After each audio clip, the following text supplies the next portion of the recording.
राम ही लखनऊ बिलोकत कैसे, सिसही चकोर किशोर कु जैसे। सतानंद तब आय सुदीन्हा, सीता गमनु राम पहि कीन्हा। साथ में श्री राम जी लक्ष्मण जी किस प्रकार देख रहे हैं, जैसे चंद्रमा को चकोर का बच्चा देख रहा हो। तब सतानंद जी ने आज्ञा दी और सीता जी ने श्री राम जी के पास गमन किया। साथ में सुंदर चतुर सखियां मंगलाचार के गीत गा रही हैं। सीता जी बाल हंसनी की चाल से चली, उनके अंगों में अपार शोभा है। सखियों के बीच में सीता जी कैसे शोभित हो रही है, जैसे बहुत सी छवियों के बीच में महाछवि हो। कर कमल में सुंदर जयमाला है, जिसमें विश्व विजय की शोभा छाई हुई है। सीता जी के शरीर में संकोच है, पर मन में परम उत्साह है। उनका यह गुप्त प्रेम किसी को जान नहीं पड़ रहा है। समीप जाकर श्री राम जी की शोभा देखकर राजकुमारी सीता जी चित्र में लिखी सी रह गई। चतुर सखी ने यह दशा देखकर समझाकर कहा, सुहावनी जयमाला पहनाओ। यह सुनकर सीता जी ने दोनों हाथों से माला उठाई और प्रेम के विवश होने से पहनाई नहीं जाती। उस समय उनके हाथ ऐसे सुशोभित हो रहे हैं मानो डंडियों सहित दो कमल चंद्रमा को डरते हुए जयमाला दे रहे हो। इस छवि को देखकर सखियां गाने लगी। तब सीता जी ने श्री राम जी के गले में जयमाला पहना दी।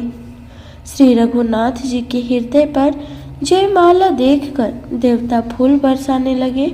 समस्त राजागण इस प्रकार सकुचा गए मानो सूर्य को देखकर कुमुदों का समूह सिकुड़ गया हो। नगर और आकाश में बाजा बजने लगे। दुष्ट लोग उदास हो गए और सज्जन लोग सब प्रसन्न हो गए। देवता, किन्नर, मनुष्य, नाग, मुनीश्वर जय जयकार करके आशीर्वाद दे रहे हैं। देवताओं की स्त्रियां नाचती गाती हैं, बार बार हाथों से पुष्पों की अंजलियां छूट रही हैं। जहां तहां ब्राह्मण वेद ध्वनि कर रहे हैं और भाट लोग कुलकीर्ति बखान कर रहे हैं। पृथ्वी, पाताल और स्वर्ग तीनों लोकों में यश फैल गया कि श्री रामचंद्र जी ने धनुष तोड़ दिया और सीता जी को वरण कर लिया। नगर के नर नारी आरती कर रहे हैं और अपनी पूंजी यानी हैसियत को भुलाकर सामर्थ्य से बहुत अधिक निछावर कर रहे हैं। श्री सीता राम जी की जोड़ी ऐसी सुशोभित हो रही है मानो सुंदरता और श्रृंगार रस एकत्र हो गए हों। सखियां कह रही है, सीते स्वामी के चरण छुओ, किंतु सीता जी अत्यंत भयभीत हुई और उनके चरण नहीं छूती। गौतम जी की स्त्री अहिल्या की गति का स्मरण करके सीता जी श्री राम जी के चरणों को हाथों से स्पर्श नहीं कर रही है। सीता जी की अलौकिक प्रीति जानकर रघुकुल मणि श्री रामचंद्र जी मन में हंसे। उस समय सीता जी को देखकर कुछ राजा लोग ललचा उठे। वे दुष्ट, कुपुत और मूढ़ राजा मन में बहुत तमतमाए। वे अभागे उठ उठ कर कवच पहनकर जहां तहां गाल बजाने लगे। कोई कहते हैं, सीता को छीन लो और दोनों राजकुमारों को पकड़कर बांध लो। धनुष तोड़ने से ही चाह नहीं सरेगी यानी पूरी होगी। हमारे जीते जी राजकुमारी को कौन ब्याह सकता है? यदि जनक कुछ सहायता करे तो युद्ध में दोनों भाइयों सहित उसे भी जीत लो। ये वचन सुनकर साधु राजा बोले, इस निर्लज राज समाज को देखकर तो लाज भी लजा गई। अरे तुम्हारा बल, प्रताप, वीरता, बड़ाई और नाक यानी प्रतिष्ठा तो धनुष के साथ ही चली गई। वही वीरता थी कि अब कहीं से मिली है। ऐसी दुष्ट बुद्धि है, तभी तो विधाता ने तुम्हारे मुखों पर कालिख लगा दी। ईर्ष्या, घमंड और क्रोध छोड़कर नेत्र भरकर श्री राम जी को छवि देख लो। लक्ष्मण के क्रोध को प्रबल अग्नि जानकर उसमें पतंगे मत बनो। जैसे गरुड़ का भाग कौवा चाहे, सिंह का भाग खरगोश चाहे, बिना कारण ही क्रोध करने वाले अपने कुशल चाहे, शिव जी से विरोध करने वाला सब प्रकार की संपत्ति चाहे, लोभी लालची सुंदर कीर्ति चाहे, कामी मनुष्य निष्कलंकता यानी चाहे तो क्या पा सकता है। और जैसे श्री हरि के चरणों से विमुख मनुष्य परम गति मोक्ष चाहे, हे राजाओं, सीता के लिए तुम्हारा लालच भी वैसा ही व्यर्थ है। कोलाहल सुनकर सीता जी शंकित हो गई। तब सखियां उन्हें वहां ले गई जहां रानी सीता जी की माता थी।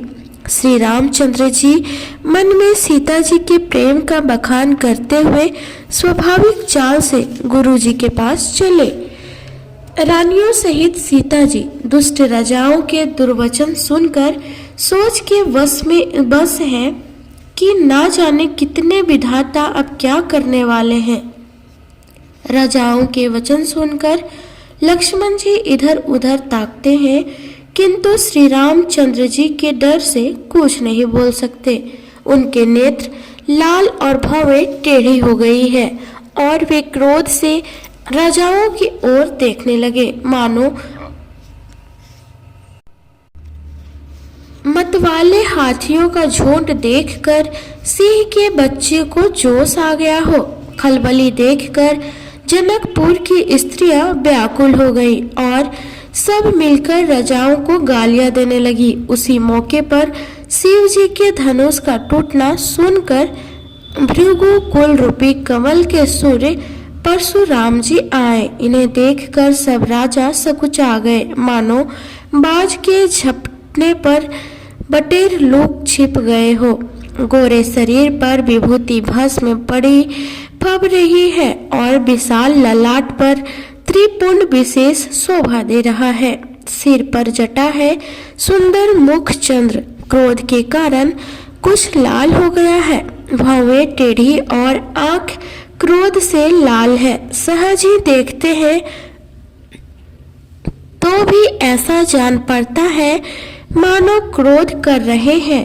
बैल के समान ऊंचे और पुष्ट कंधे हैं, छाती और भुजाएं विशाल है। सुंदर यज्ञोपवीत धारण किए, माला पहने और मृग चर्म लिए हैं। कमर में मुनियों का वस्त्र वल्कल और 2 तरकस बांधे हैं। हाथ में धनुष बाण और सुंदर कंधे पर फरसा धारण किए हैं। शांत वेश है, परंतु करनी बहुत कठोर है। स्वरूप का वर्णन नहीं किया जा सकता, मानो वीर ऋषि मुनि का शरीर धारण करके जहाँ सब राजा लोग हैं वहाँ आ गया हो।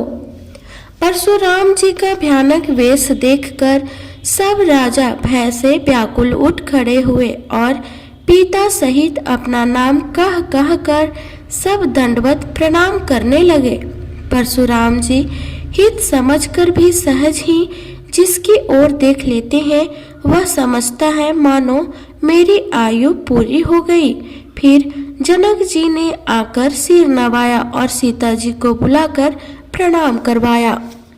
परशुराम जी ने सीता जी को आशीर्वाद दिया। सखियां हर्षित हुई और वह अब अधिक देर ठहरना ठीक न समझकर वे सियानी सखियां उनको अपनी मंडली में ले गई। फिर विश्वामित्र जी आकर मिले और उन्होंने दोनों भाइयों को उनके चरण कमलों पर गिराया। विश्वामित्र जी ने कहा, ये राम और लक्ष्मण राजा दशरथ के पुत्र हैं। उनकी सुंदर जोड़ी देखकर परशुराम जी ने आशीर्वाद दिया। कामदेव के भी मद को छुड़ाने वाले श्री रामचंद्र जी के अपार रूप को देखकर उनके नेत्र थकित यानी स्तंभित हो रहे हैं। फिर सब देखकर जानते हुए भी अनजान की तरह जनक जी से पूछते हैं कि कहो यह बड़ी भारी भीड़ कैसी है। उनके शरीर में क्रोध छा गया। जिस कारण सब राजा आए थे। राजा जनक ने वे सब समाचार कह सुनाए। जनक के वचन सुनकर परशुराम जी ने फिर कर दूसरी ओर देखा तो धनुष के टुकड़े पृथ्वी पर पड़े हुए दिखाई दिए। अत्यंत क्रोध में भरकर वे कठोर वचन बोले, रे मूर्ख जनक, बता धनुष किसने तोड़ा? उसे शीघ्र दिखा, नहीं तो अरे मूर्ख, आज मैं जहाँ तक तेरा राज्य है वहां तक की पृथ्वी उलट दूंगा। राजा को अत्यंत डर लगा, जिसके कारण वे उत्तर नहीं देते। यह कहकर कुटिल राजा मन में बड़े प्रसन्न हुए। देवता, मुनि, नाग और नगर के स्त्री पुरुष सभी सोच करने लगे, सबके हृदय में बड़ा भय है। सीता जी की माता मन में पछता रही है कि हाय, विधाता ने अब बनी बनाई बात बिगाड़ दी। परशुराम जी का स्वभाव सुनकर सीता जी को आधा क्षण भी कल्प के समान बीतने लगा। तब श्री रामचंद्र जी जब सब लोगों को भयभीत देखकर और सीता जी को डरी हुई जानकर बोले, उनके हृदय में न कुछ हर्ष था न विषाद। हे नाथ, शिव जी के धनुष को तोड़ने वाला आपका कोई एक दास ही होगा। क्या आज्ञा है, मुझसे क्यों नहीं कहते? यह सुनकर क्रोधी मुनि रिसा कर बोले, सेवक वह है जो सेवा का काम करे, शत्रु का काम करके तो लड़ाई ही करनी चाहिए। हे राम, सुनो, जिसने शिव जी के धनुष तोड़ा है वह सहस्त्र बाहु के समान मेरा शत्रु है। वह इस समाज को छोड़कर अलग हो जाए, नहीं तो सभी राजा मारे जाएंगे। मुनि के वचन सुनकर लक्ष्मण जी मुस्कुराए और परशुराम जी का अपमान करते हुए बोले, हे गोसाई, लड़कपन में हमने बहुत सी धनुहियां तोड़ डाली, किंतु आपने ऐसा क्रोध कभी नहीं किया। इसी धनुष पर इतनी ममता किस कारण से है? यह सुनकर भृगु वंश की ध्वजा स्वरूप परशुराम जी कुपित होकर कहने लगे, अरे राजपुत्र, काल के वश होने से तुझे बोलने में भी कुछ भी होश नहीं है। सारे संसार में विख्यात शिव जी का यह धनुष क्या धनु ही के समान है? लक्ष्मण जी ने हंसकर कहा, हे देव, सुनिए, हमारे जान में तो सभी धनुष एक से ही है। पुराने धनुष के तोड़ने में क्या हानि, क्या लाभ? श्री रामचंद्र जी ने तो इसे नवीन के धोखे से देखा था, फिर यह तो छूते ही टूट गया। इसमें श्री रघुनाथ जी का भी कोई दोष नहीं है। मुनि, आप बिना ही कारण किस लिए क्रोध करते हैं? परशुराम जी अपने फरसे की ओर देखकर बोले, अरे दुष्ट, तूने मेरा स्वभाव नहीं सुना। मैं तुझे बालक जानकर नहीं मारता हूँ। अरे मूर्ख, क्या तू मुझे निरामुनि ही जानता है? मैं बाल ब्रह्मचारी और अत्यंत क्रोधी हूँ, क्षत्रिय कुल का शत्रु और विश्व भर में विख्यात हूँ। अपनी भुजाओं के बल से मैंने पृथ्वी को रजाओं से रहित कर दिया और बहुत बार उसे ब्राह्मणों को दे डाला। हे राजकुमार, सहस्त्र बाहु की भुजाओं को काटने वाले मेरे इस फरसे को देख। अरे राजा के बालक, तू अपने माता पिता को सोच के वश ना कर। मेरा फरसा बड़ा भयानक है, यह गर्भों के बच्चों का भी नाश करने वाला है। लक्ष्मण जी हंसकर कोमल वाणी से बोले, अहो मुनीश्वर, तो अपने को बड़ा भारी योद्धा समझते हैं, बार बार मुझे कुल्हाड़ी दिखाते हैं, फूंक से पहाड़ उड़ाना चाहते हैं। यहाँ कोई कुम्हड़े की बतिया यानी छोटा कच्चा फल नहीं है जो तर्जनी सबसे आगे की उंगली को देखते ही मर जाती है। कुठार और धनुष बाण देखकर ही मैंने कुछ अभिमान सहित कहा था।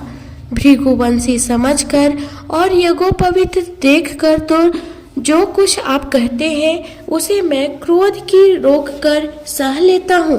देवता, ब्राह्मण, भगवान के भक्त और गौ इन पर हमारे कुल में वीरता नहीं दिखाई जाती, क्योंकि इन्हें मारने से पाप लगता है और इनसे हार जाने पर अपकीर्ति होती है। इसलिए आप मारे तो भी आपके पैर ही पड़ना चाहिए। आपका एक एक वचन ही करोड़ों ब्रजों के समान है।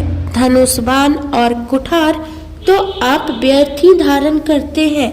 इन्हें धनुष बाण और कुठार को देखकर मैंने कुछ अनुचित कहा हो तो उसे हे धीर महामुनि क्षमा कीजिए। यह सुनकर भृगुवंश मुनि परशुराम जी क्रोध के साथ गंभीर वाणी बोले, हे विश्वामित्र, सुनो, यह बालक बड़ा कुबुद्धि और कुटिल है। काल के वश होकर यह अपने कुल का घातक बन रहा है। यह सूर्यवंश रूपी पूर्ण चंद्र का कलंक है। यह बिल्कुल उद्दंड, मूर्ख और निडर है। अभी क्षण भर में यह काल का ग्रास हो जाएगा। मैं पुकार कर कह देता हूँ, फिर मुझे दोष नहीं है। यदि तुम इसे बचाना चाहते हो तो हमारा प्रताप, बल और क्रोध बतलाकर इसे मना कर दो। लक्ष्मण जी कहा, हे मुनि, आपका सुयश आपके रहते दूसरा कौन वर्णन कर सकता है। आपने अपने ही मुंह से अपनी करने अनेकों बार बहुत प्रकार से वर्णन की है। इतने पर भी संतोष ना हुआ तो फिर कुछ कह डालिए। क्रोध रोक कर असहाय दुख मत कहिए। आप वीरता का व्रत धारण करने वाले धैर्यवान और क्षोभ रहित हैं। गाली देते शोभा नहीं पाते। सूरवीर तो युद्ध में करनी सूरवीरता का कार्य करते हैं कहकर अपने को नहीं जानते। शत्रु को युद्ध में उपस्थित पाकर कायर ही अपने प्रताप की डिंग मारा करते हैं। आप तो मानो काल को हाथ लगाकर बार बार उसे मेरे लिए बुलाते हैं। आप तो मानो काल को हाथ लगाकर बार बार उसे मेरे लिए बुलाते हैं। लक्ष्मण जी के कठोर वचन सुनते ही परशुराम जी ने अपने भयानक फरसे को सुधाकर हाथ में ले लिया और बोले, अब लोग मुझे दोष ना दें। यह कड़वा बोलने वाला बालक मारे जाने के ही योग्य है। इसे बालक देखकर मैंने बहुत बचाया, पर अब यह सचमुच मरने को ही आ गया है।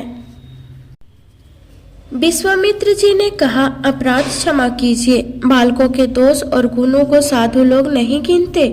परशुराम जी बोले, तीखी धार का कुठार मैं दया रहित और क्रोधी और यह गुरुद्रोही और अपराधी मेरे सामने है। उत्तर दे रहा है। इतने पर भी मैं इसे बिना मारे छोड़ रहा हूँ। सो हे विश्वामित्र, केवल तुम्हारे सील प्रेम से नहीं तो इसे इस कठोर कुठार से काटकर थोड़े ही परिश्रम से गुरु उरीन हो जाता है। बालक यदि कुछ चपलता भी करते हैं तो गुरु, पिता और माता मन में आनंद से भर जाते हैं। अतः इसे छोटा बच्चा है और सेवक जानकर कृपा कीजिए। आप तो समदर्शी, सुशील, धीर और ज्ञानी मुनि हैं। श्री रामचंद्र जी के वचन सुनकर वे कुछ ठंडे पड़े। इतने में लक्ष्मण जी कुछ कहकर फिर मुस्कुरा दिए। उनको हंसते देखकर परशुराम जी के नख से शिखा तक सारे शरीर में क्रोध छा गया। उन्होंने कहा, हे राम, तेरा भाई बड़ा पापी है। यह शरीर से गोरा पर हृदय का बड़ा काला है। यह विषमुख है, दूध मुहा नहीं, स्वभाव से ही टेढ़ा है, तेरा अनुसरण नहीं करता, तेरे जैसा सिलवान नहीं है। यह नीच मुझे काल के समान नहीं देखता। लक्ष्मण जी ने हंसकर कहा, हे मुनि सुनिए, क्रोध का पाप का मूल है, जिसके वश में होकर मनुष्य अनुचित कर्म कर बैठते हैं और विश्व भर के प्रतिकूल चलते सबका अहित करते हैं। हे मुनिराज, मैं आपका दास हूँ। आप क्रोध त्याग कर दया कीजिए। टूटा हुआ धनुष क्रोध से करने से जुड़ नहीं जाएगा। खड़े खड़े पैर दुखने लगे होंगे, बैठ जाइए। यदि धनुष अत्यंत ही पीड़े हो तो कोई उपाय किया जाए और किसी बड़े गुणी कारीगर को बुलवाकर जुड़वा दिया जाए। लक्ष्मण जी के बोलने से जनक जी डर जाते हैं और कहते हैं बस चुप रहिए, अनुचित बोलना अच्छा नहीं।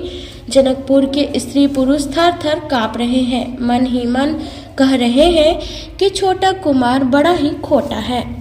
लक्ष्मण जी की निर्भय वाणी सुन सुनकर परशुराम जी का शरीर क्रोध से जला जा रहा है और उनके बल की हानि हो रही है, यानी उनका बल घट रहा है। तब श्री रामचंद्र जी पर एहसान जनाकर परशुराम जी बोले, तेरा छोटा भाई समझकर मैं इसे बचा रहा हूँ।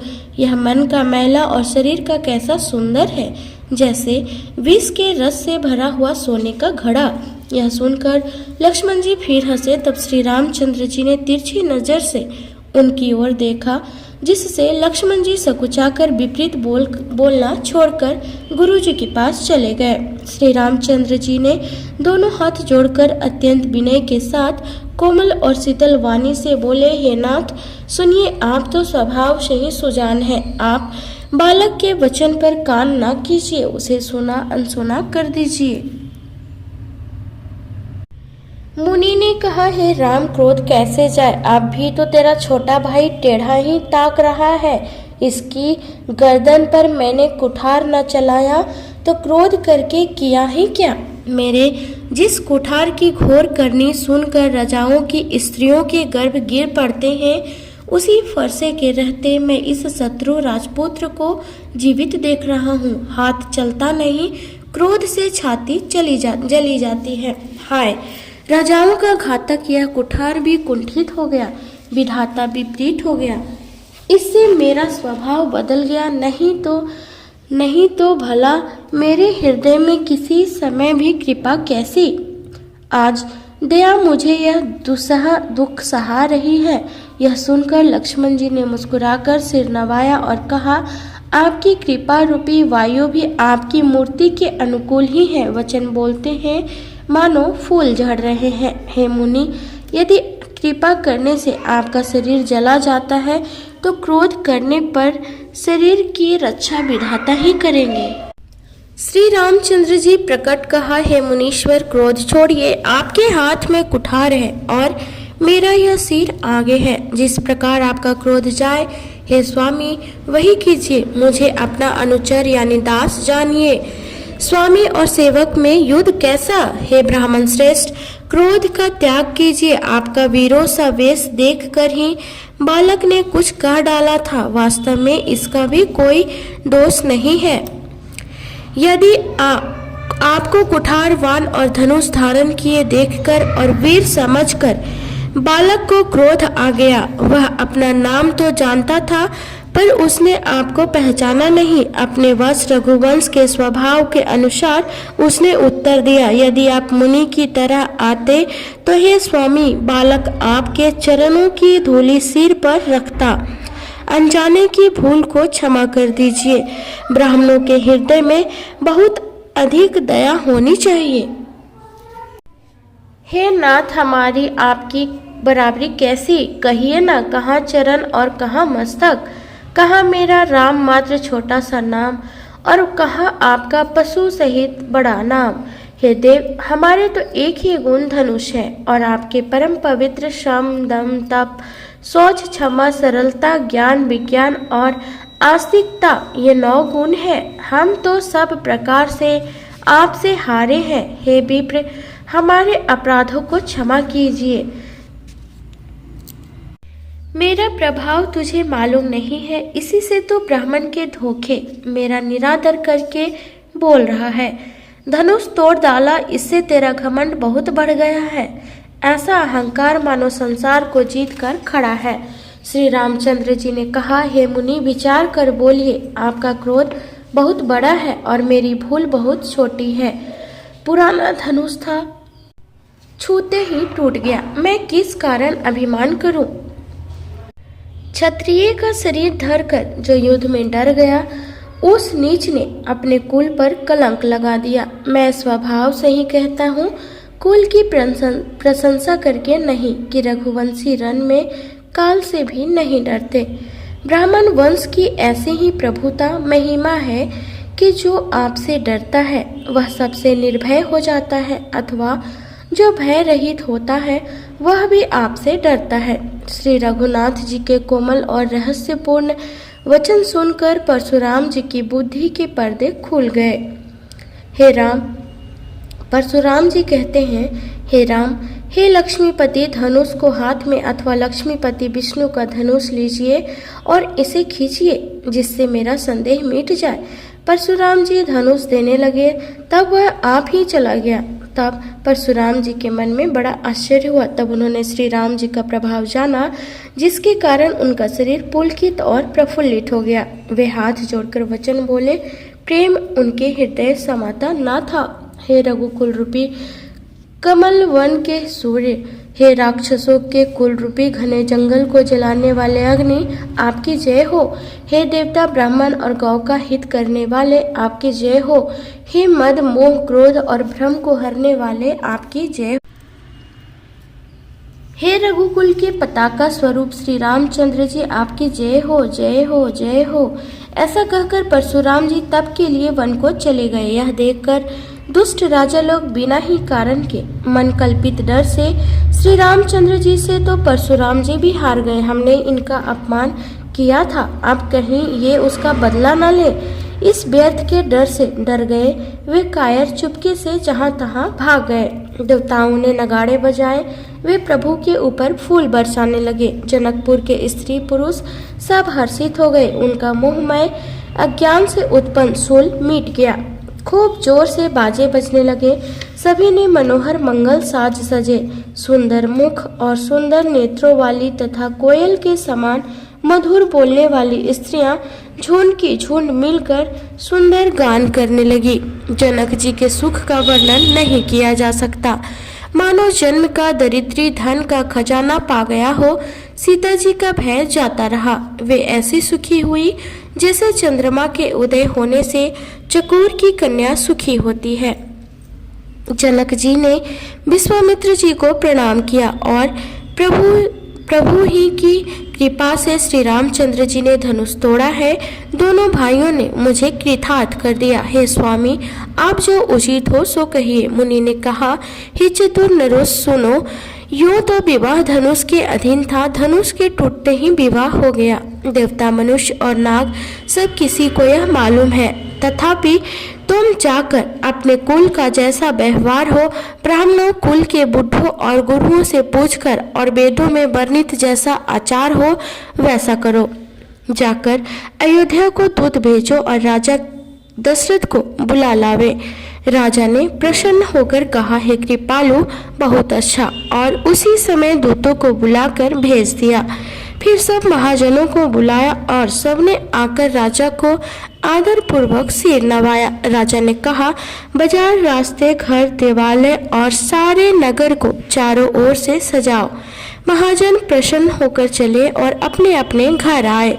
फिर राजा ने नौकरों को बुला भेजा और उन्हें आज्ञा दी कि विचित्र मंडप सजाकर तैयार करो। यह सुनकर वे सब राजा के वचन सिर पर धरकर और सुख पाकर चले। उन्होंने अनेक कारीगरों को बुला भेजा जो मंडप बनाने में कुशल और चतुर थे। उन्होंने ब्रह्मा की वंदना करके कार्य आरंभ किया और पहले सोने के केले के खंभे बनाए, हरी हरी मणियों पन्ने के पत्ते और फल बनाए तथा पद्म राग मणियों यानी मणिक के फूल बनाए। मंडप की अत्यंत विचित्र रचना देखकर ब्रह्मा का मन भी भूल गया। बांस सब हरी हरी मणियों पन्ने के सीधे और गांठों से युक्त ऐसे बनाए जो पहचाने नहीं जाते थे कि मणियों के हैं या साधारण। सोने की सुंदर नाग बेली पान की लत्ता बनाए जो पत्तों सहित ऐसी भली मालूम होती थी कि पहचान नहीं जाती थी। उसी नाग बेली के रचकर और पच्चीकारी करके बंधन बांधने की रस्सी बनाए। बीच बीच में मोतियों की सुंदर झालरें हैं। मणिक, पन्ने, हीरे और फिरोज इन रत्नों को चीरकर, कोरकर और पच्चीकारी करके इनके लाल, हरे, सफेद और फिरोजी रंग के कमल बनाए। भौरे और बहुत रंगों के पक्षी बनाए जो हवा के सहारे गूंजते और कूजते थे। खंभों पर देवताओं की मूर्तियां गढ़कर निकाली जो सब मंगल द्रव्य लिए खड़ी थी। गजमुक्ताओं के सहज ही सुहावने अनेकों तरह के चौक पुराए, नीलमणि के कोर कर अत्यंत सुंदर आम के पत्ते बनाए, सोने के बौर यानी आम के फूल और रेशम की डोरी से बंधे हुए पन्ने के बने फलों के गुच्छे सुशोभित हैं। ऐसे सुंदर और उत्तम बंधनवार बनाए मानो कामदेव ने फंदे सजाए हों। अनेकों मंगल कलश और सुंदर ध्वजा पताका पर्दे और चंवर बनाए, जिसमें मणियों के अनेकों सुंदर दीपक हैं। उस विचित्र मंडप का तो वर्णन ही नहीं किया जा सकता। जिस मंडप में श्री जानकी जी दुल्हन होंगी, किस कवि की ऐसी बुद्धि है जो उसका वर्णन कर सके। जिस मंडप में रूप और गुणों के समुद्र श्री रामचंद्र जी दुल्हे होंगे, वह मंडप तीनों लोकों में प्रसिद्ध होना ही चाहिए।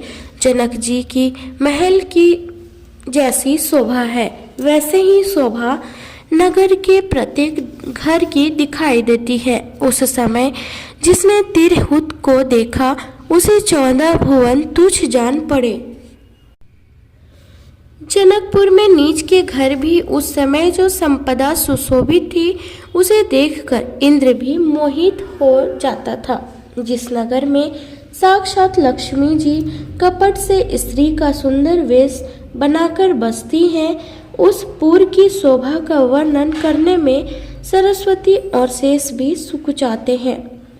जनक जी के दूत श्री रामचंद्र जी की पवित्र पुरी अयोध्या में पहुँचे। सुंदर नगर देखकर वे हर्षित हुए। राजद्वार पर जाकर उन्होंने खबर भेजी। राजा दशरथ जी ने सुनकर उन्हें बुला लिया। दूतों ने प्रणाम करके चिट्ठी दी। प्रसन्न होकर राजा ने स्वयं उठकर उसे लिया। चिट्ठी बांधते समय उनके नेत्रों में जल, प्रेम और आनंद के आंसू छा गया। शरीर पुलकित हो गया और छाती भर आई। हृदय में राम और लक्ष्मण है, हाथ में सुंदर चिट्ठी है। राजा उसे हाथ में लिए ही रह गए। खट्टी मीठी कुछ भी कह ना सके। फिर धीरज धरकर उन्होंने पत्रिका पढ़ी। सारी सभा सच्ची बात सुनकर हर्षित हो गई। भरत जी अपनी मित्रों और भाई शत्रुघ्न के साथ जहाँ खेलते थे, वही समाचार पाकर वे आ गए। बहुत प्रेम से सकुचाते हुए पूछते हैं, पिताजी चिट्ठी कहाँ से आई है? हमारे प्राणों से प्यारे दोनों भाई कहिए सकुशल तो है, और वे किस देश में हैं? स्नेह से सने ये वचन सुनकर राजा ने फिर से चिट्ठी पढ़ी। चिट्ठी सुनकर दोनों भाई पुलकित हो गए। स्नेह इतना अधिक हो गया कि वह शरीर में समाता नहीं। भरत जी का पवित्र प्रेम देखकर सारी सभा ने विशेष सुख पाया। तब राजा दूतों को पास बैठाकर मन को हरने वाले मीठे वचन बोले, भैया कहो दोनों बच्चे कुशल से तो हैं? तुमने अपनी आंखों से उन्हें अच्छी तरह देखा है ना? सांवले और गोरे शरीर वाले वे धनुष और तरकस धारण किए रहते हैं। किशोर अवस्था है, विश्वामित्र मुनि के साथ हैं। तुम उनको पहचानते हो तो उनका स्वभाव बताओ। राजा प्रेम के विशेष वश होने से बार बार इस प्रकार कह पूछ रहे हैं, भैया जिस दिन से मुनि उन्हें लिवा ले गए, तब से आज ही हमने सच्ची खबर पाई है। कहो तो महाराज जनक ने उन्हें कैसे पहचाना? ये प्रिय प्रेम भरे वचन सुनकर दूत मुस्कुराए। दूतों ने कहा, हे राजाओं के मुकुटमणि, सुनिए, आपके समान धन और कोई नहीं है। जिनके राम लक्ष्मण जैसे पुत्र हो, जो दोनों विश्व के विभूषण हैं। आपके पुत्र पूछने योग्य नहीं है। वे पुरुष सिंह तीनों लोकों के प्रकाश स्वरूप हैं। जिनके यश के आगे चंद्रमा मलिन और प्रताप के आगे सूर्य शीतल लगता है। हे नाथ, उनके लिए आप कहते हैं कि उन्हें कैसे पहचाना? क्या सूर्य को हाथ में दीपक लेकर देखा जाता है? सीता जी के स्वयंवर में अनेकों राजा और एक से बढ़कर एक योद्धा एकत्र हुए थे, परंतु शिव जी के धनुष को कोई भी नहीं हटा सका। सारे बलवान वीर हार गए। तीनों लोकों में जो वीरता के अभिमानी थे, शिव जी के धनुष ने सबकी शक्ति तोड़ दी। बानासुर जो सुमेरु को भी उठा सकता था, वह भी हृदय में हार कर परिक्रमा करके चला गया, और जिसने खेल से ही कैलाश को उठा लिया था, वह रावण भी उस सभा में पराजय को प्राप्त हुआ। हे महाराज, सुनिए, वहाँ जहाँ ऐसे ऐसे योद्धा हार मान गए, रघुवंश मणि श्री रामचंद्र जी ने बिना ही प्रयास शिव जी के धनुष को वैसे ही तोड़ डाला जैसे हाथी कमल की डंडी को तोड़ डालता है। धनुष टूटने की बात सुनकर परशुराम जी क्रोध भरे आए और उन्होंने बहुत प्रकार से आंखें दिखलाई। अंत में उन्होंने भी श्री रामचंद्र जी का बल देखकर उन्हें अपना धनुष दे दिया और बहुत प्रकार से विनती करके वन को गमन किया। हे राजन, जैसे श्री रामचंद्र जी अतुलनीय बली हैं, वैसे ही तेज निधान फिर लक्ष्मी जी भी हैं, जिनके देखने मात्र से राजा लोग ऐसे कांप उठते थे जैसे हाथी सिंह के बच्चे के ताकने से कांप उठते हैं। हे देव, आपके दोनों बालकों को देखने के बाद अब आंखों के नीचे कोई आता ही नहीं, हमारी दृष्टि पर कोई चढ़ता ही नहीं। प्रेम, प्रताप और वीर रस में पगी हुई दूतों की वचन रचना सबको पीड़े लगी। सभा सहित राजा प्रेम में मग्न हो गए और दूतों को निछावर देने लगे। उन्होंने निछावर देते देखकर यह नीति विरुद्ध है ऐसा कहकर दूत अपने हाथों से कान मूंदने लगे। धर्म को विचार कर उनका धर्मयुक्त वर्ताव देखकर सभी ने सुख माना। तब राजा ने उठकर वशिष्ठ जी के पास जाकर उन्होंने पत्रिका दी और आदर पूर्वक दूतों को बुलाकर सारी कथा गुरु जी को सुना दी।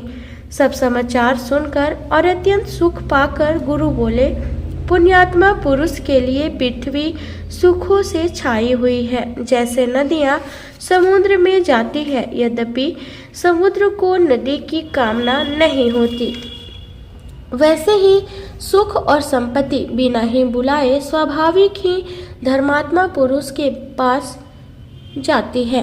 तुम जैसे गुरु, ब्राह्मण, गाय और देवता की सेवा करने वाले हो, वैसे ही पवित्र कौशल्या देवी भी है। तुम्हारे समान पुण्यात्मा जगत में न कोई हुआ है, न है और न होने को है। हे राजन, तुमसे अधिक पुण्य और किसका होगा, जिसके राम सरीखे पुत्र हैं और जिसके चारों बालक वीर, विनम्र, धर्म का व्रत धारण करने वाले और गुणों के सुंदर समुद्र हैं। तुम्हारे लिए सभी कालों में कल्याण है, अतः डंका बजाकर बारात सजाओ और जल्दी चलो। गुरुजी के ऐसे वचन सुनकर हे नाथ, बहुत अच्छा कहकर और फिर सिर नवाकर तथा दूतों को डेरा दिलवाकर राजा महल में गए। राजा ने सारे रानीवास को बुलाकर जनक जी की पत्रिका बांचकर सुनाई। समाचार सुनकर सब रानियां हर्ष से भर गई। राजा ने फिर दूसरी सब बातों को जो दूतों के मुख से सुनी थी वर्णन किया।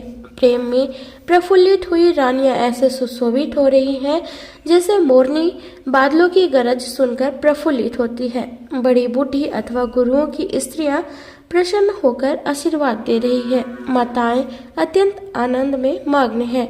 उस अत्यंत प्रिय पत्रिका को आपस में लेकर सब हृदय से लगाकर छाती शीतल करती है। राजाओं में श्रेष्ठ दशरथ जी ने श्री राम लक्ष्मण जी की कीर्ति और करनी का बारंबार वर्णन किया। यह सब मुनि की कृपा है, ऐसा कहकर वे बाहर चले आए। तब रानियों ने ब्राह्मणों को बुलाया और आनंद सहित उन्हें दान दिया।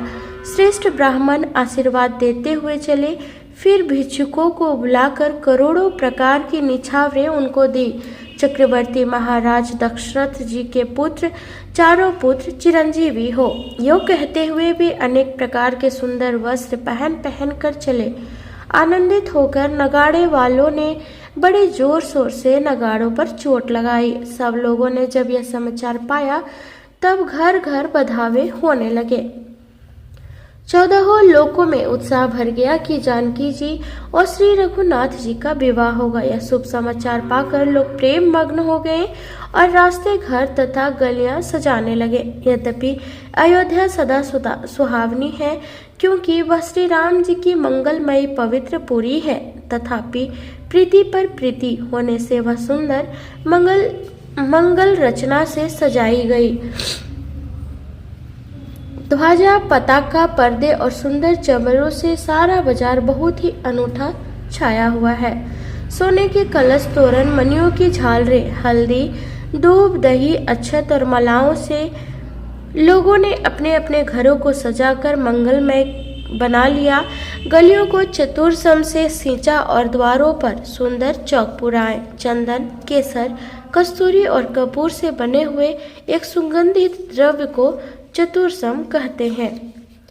जहाँ तहाँ जुथ जुथ मिली बाभिनी, सजी नव सप्त सकल दुति दामिनी। विधु बदनी मृग सावक लोचनी, निज स्वरूप रति मानु विमोचनी। अर्थात बिजली किसी कांति वाले चंद्रमुखी हरिण के बच्चे के से नेत्रावली और अपनी सुंदर रूप से कामदेव की स्त्री रति के अभिमान को छुड़ाने वाली सुहागिन स्त्रियां कभी 16 श्रृंगार सजाकर जहां तहां झुंड की झुंड मिलकर मनोहर वाणी से मंगल गीत गा रही है, जिनके सुंदर स्वर को सुनकर कोयल भी लजा जाती है। राजमहल का वर्णन कैसे किया जाए, जहां विश्व को विमोहित करने वाला मंडप बनाया गया है। अनेकों प्रकार के मनोहर मांगलिक पदार्थ शोभित हो रहे हैं और बहुत से नगाड़े बज रहे हैं। कहीं भाट कुल कीर्ति का उच्चारण कर रहे हैं और कहीं ब्राह्मण वेद ध्वनि कर रहे हैं। सुंदर स्त्रियां श्री रामचंद्र जी और श्री सीता जी का नाम ले